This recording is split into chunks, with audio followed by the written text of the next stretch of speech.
محترم ناظرین و سامعین السلام علیکم۔ اپنی آج کی اس ویڈیو میں ہم آپ کو امیر المومنین حضرت سیدنا عمر فاروق اعظم رضی اللہ تعالی عنہ کی شہادت کا آنکھوں دیکھا حال سنیں گے۔ یہ بڑی شاندار ویڈیو ہے، اسے آخر تک دیکھیے گا اور سن کر آپ کا ایمان تازہ ہوگا۔ حضرت عمر بن میمون رضی اللہ تعالی عنہ فرماتے ہیں کہ جس دن حضرت فاروق اعظم رضی اللہ تعالی عنہ پر حملہ کیا گیا اس دن میں بھی وہیں موجود تھا اور میں اس واقعہ کا چشم دید گواہ ہوں۔ حضرت عمر فاروق رضی اللہ تعالی عنہ نماز فجر کے لیے صفیں درست کروا رہے تھے۔ میں آپ کے بالکل قریب کھڑا تھا اور ہمارے درمیان حضرت سیدنا عبداللہ بن عباس رضی اللہ تعالی عنہ کھڑے تھے۔ حضرت عمر فاروق صفوں کے درمیان سے گزرتے اور فرماتے کہ اپنی صفیں درست کر لو۔ جب آپ رضی اللہ تعالی عنہ نے دیکھا کہ صفیں بالکل سیدھی ہو چکی ہیں، نمازیوں کے درمیان بالکل بھی خلا نہیں رہا اور سب کے کندھے آپس میں ملے ہوئے ہیں، تو آپ رضی اللہ تعالی عنہ آگے بڑھے اور تکبیر تحریمہ کہی۔ آپ رضی اللہ تعالی عنہ کی یہ عادت کریمہ تھی کہ صبح کی نماز میں اکثر سورہ یوسف اور سورہ نحل میں سے قرأت فرماتے۔ آپ پہلی رکعت میں کچھ زیادہ ہی تلاوت فرماتے تاکہ بعد میں آنے والے نمازی بھی جماعت میں شامل ہو سکیں۔ آپ رضی اللہ تعالی عنہ نے نماز شروع ہی کی تھی کہ ایک مجوسی غلام جو پہلی ہی صف میں چھپ کر کھڑا تھا، اس نے موقع پاتے ہی ایک دو دھاری تیز خنجر سے آپ رضی اللہ تعالی عنہ پر حملہ کر دیا۔ حضرت عمر فاروق رضی اللہ تعالی عنہ کی آواز سنائی دی کہ مجھے کسی کتے نے قتل کر دیا یا کاٹ لیا ہے۔ وہ مجوسی غلام حملہ کرنے کے بعد پیچھے پلٹا اور بھاگتے ہوئے 13 نمازیوں پر حملہ کیا، جن میں سے 7 شہید ہو گئے۔ ایک نمازی نے آگے بڑھ کر اس پر کپڑا ڈالا اور اسے پکڑ لیا۔ جب اس بدبخت غلام نے یہ دیکھا کہ اب میں پکڑا جا چکا ہوں تو اپنے ہی خنجر سے خودکشی کر لی۔ جب حضرت عمر فاروق رضی اللہ تعالی عنہ پر حملہ ہوا تو صفوں میں دور دور کھڑے نمازی اکثر اس حملے سے بے خبر تھے۔ جب انہوں نے حضرت عمر فاروق رضی اللہ تعالی عنہ کی قرأت نہ سنی تو سبحان اللہ کہنا شروع کر دیا۔ حضرت سیدنا عبد الرحمن رضی اللہ تعالی عنہ آگے بڑھے اور نماز فجر پڑھائی۔ اکثر لوگوں کو نماز کے بعد واقعہ کا علم ہوا۔ حضرت عمر فاروق رضی اللہ تعالی عنہ شدید زخمی ہو چکے تھے۔ آپ رضی اللہ تعالی عنہ نے حضرت ابن عباس سے فرمایا کہ اے ابن عباس، معلوم کرو کہ مجھے کس نے زخمی کیا ہے۔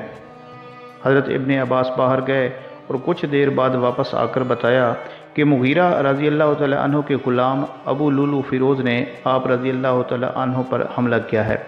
آپ نے فرمایا وہی غلام جو لوہار تھا؟ حضرت ابن عباس نے جواب دیا جی ہاں۔ حضرت سیدنا عمر فاروق اعظم رضی اللہ تعالی عنہ نے کہا کہ اللہ تعالیٰ اسے غارت کرے، میری اس سے کوئی دشمنی نہیں تھی، بلکہ میں نے تو اسے نیکی کی دعوت دی تھی، میں تو اس کے ساتھ بھلائی کا خواہاں تھا۔ اللہ کا شکر ہے کہ میں کسی مسلمان کے ہاتھوں زخمی نہیں ہوا۔ پھر آپ رضی اللہ تعالی عنہ کو گھر لے جایا گیا۔ حضرت عمر بن میمون رضی اللہ تعالی عنہ فرماتے ہیں کہ ہم لوگ بھی آپ رضی اللہ تعالی عنہ کے گھر کی طرف چل پڑے۔ لوگوں پر اس وقت مصیبتوں کا پہاڑ ٹوٹا ہوا تھا، گویا اس سے پہلے کبھی ایسی پریشانی اور مصیبت سے ہم دو چار نہیں ہوئے تھے۔ لوگ آپ رضی اللہ تعالی عنہ کو تسلیاں دینے لگے کہ حضور آپ پریشان نہ ہوں، آپ رضی اللہ تعالی عنہ کے زخم جلد ہی ٹھیک ہو جائیں گے۔ پھر آپ رضی اللہ تعالی عنہ کو کھجور کی نبیذ پلائی گئی، لیکن وہ آپ رضی اللہ تعالی عنہ کے پیٹ سے زخموں کے ذریعے باہر آ گئی۔ پھر دودھ پلایا گیا تو وہ بھی زخموں کے راستے پیٹ سے باہر نکل آیا۔ لوگ اب سمجھ گئے کہ اب ہم آپ رضی اللہ تعالی عنہ کی صحبت سے زیادہ دیر تک فیض یاب نہیں ہو سکیں گے۔ پھر لوگوں نے آپ رضی اللہ تعالی عنہ کی تعریف کرنا شروع کر دی۔ ایک نوجوان آ کر کہنے لگا کہ اے امیر المومنین رضی اللہ تعالی عنہ، آپ کو مبارک ہو کہ ان قریب اللہ تعالیٰ آپ کو حضور صلی اللہ علیہ وسلم اور آپ سے پہلے ریلت فرما جانے والے دیگر صحابہ کرام رضوان اللہ علیہم اجمعین سے ملا دے گا۔ اے امیر المومنین، آپ کو خلافت کا منصب عطا کیا گیا تو آپ نے عدل و انصاف سے کام لیا۔ آپ رضی اللہ تعالی عنہ ایک اچھے خلیفہ اور لوگوں کے خیر خواہ و محسن ہیں۔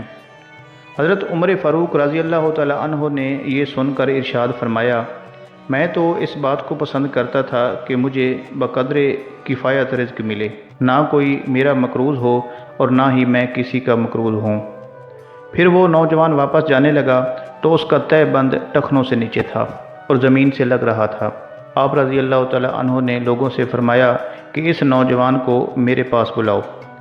جب وہ نوجوان آپ رضی اللہ تعالی عنہ کی بارگاہ میں حاضر ہوا تو آپ رضی اللہ تعالی عنہ نے بڑی ہی شفقت سے فرمایا کہ اے بھتیجے، اپنا کپڑا ٹخنوں سے اونچا کر لو، اس میں تیرے کپڑوں کی پاکیزگی بھی ہے اور تیرے رب کی بارگاہ میں تیرا یہ عمل تقوی اور پرہیزگاری کے زیادہ قریب بھی ہے۔ محترم دوستو، قربان جائیے ان پاکیزہ ہستیوں کی جذبہ تبلیغ پر کہ آخری لمحات میں بھی نیکی کی دعوت دینا ترک نہیں کی اور اس حالت میں بھی خلاف شرع کام برداشت نہیں ہو سکا۔ پھر آپ رضی اللہ تعالی عنہ نے اپنے صاحبزادے حضرت عبداللہ بن عمر رضی اللہ تعالی عنہ سے فرمایا کہ حساب لگا کر بتاؤ کہ ہم پر کتنا قرض ہے۔ انہوں نے حساب لگا کر بتایا کہ تقریباً 86,000 درہم۔ آپ رضی اللہ تعالی عنہ نے فرمایا کہ اگر یہ قرض میرے مال سے ادا ہو جائے تو ادا کر دینا، اور اگر میرا مال کافی نہ ہو تو بنی عدی بن کعب کے مال سے ادا کرنا، اگر پھر بھی ناکافی ہو تو قریش سے سوال کرنا، اس کے علاوہ اور کسی سے سوال نہ کرنا۔ پھر آپ رضی اللہ تعالی عنہ نے اپنے شہزادے سے فرمایا کہ تم ام المومنین حضرت عائشہ صدیقہ رضی اللہ تعالی عنہا کی خدمت میں چلے جاؤ اور ان سے عرض کرو کہ عمر بن خطاب اس بات کی اجازت چاہتا ہے کہ اسے اس کے ساتھیوں کے پہلو میں دفن کیا جائے اور حضور صلی اللہ علیہ وسلم کے قرب میں جگہ عطا فرمائی جائے۔ حضرت عبداللہ بن عمر رضی اللہ تعالی عنہ حضرت سیدنا عائشہ صدیقہ رضی اللہ تعالی عنہا کی بارگاہ میں حاضر ہوئے اور سلام عرض کیا۔ آپ رضی اللہ تعالی عنہا اس وقت رو رہی تھیں۔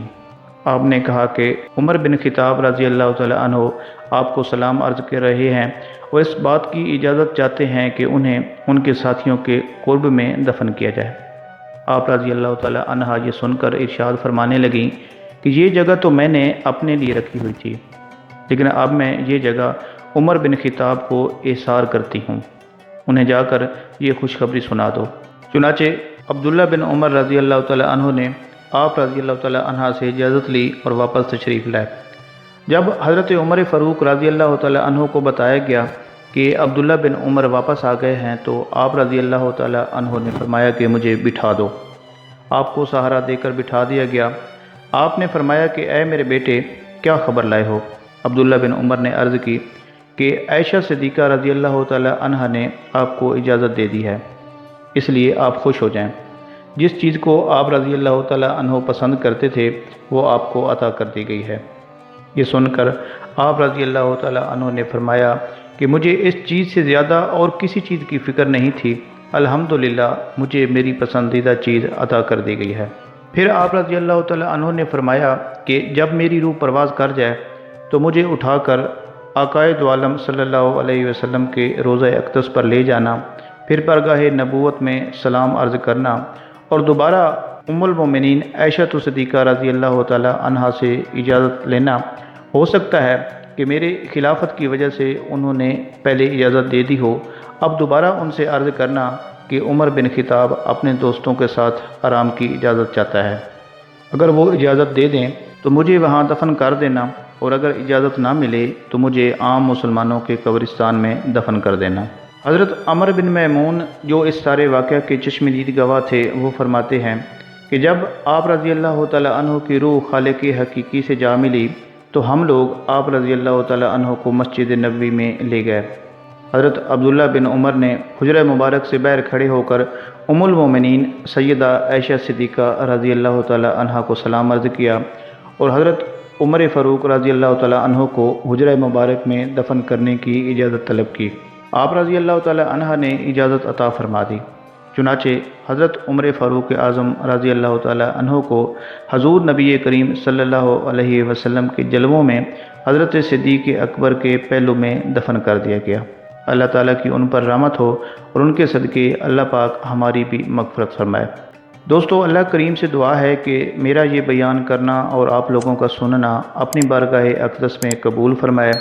اپنا خیال رکھیے گا، دعاؤں میں یاد رکھیے گا۔ اللہ حافظ۔